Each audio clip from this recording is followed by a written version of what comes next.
छान फुलं, छान छान फुलं. पडा पडा पड.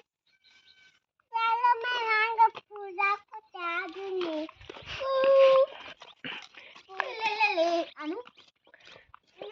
हे गुलाबाचं फूल टाक. ये हा ना ते दाखवते.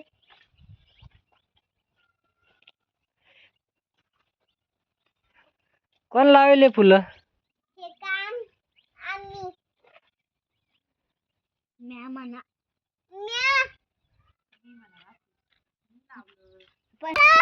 आणि फुल दाखवते. किती फुलं लावले असे? दाखवते चालत तर खाली. हे बघा हे फूल. हे फूल. आणि कुठे? आणि का चला तुम्ही आणि ते इकडं इकडे ना हे बघा फूल. याचा बनायचा सोडू का सांग ना. लाईक कमेंट करा. बाय पप्पा.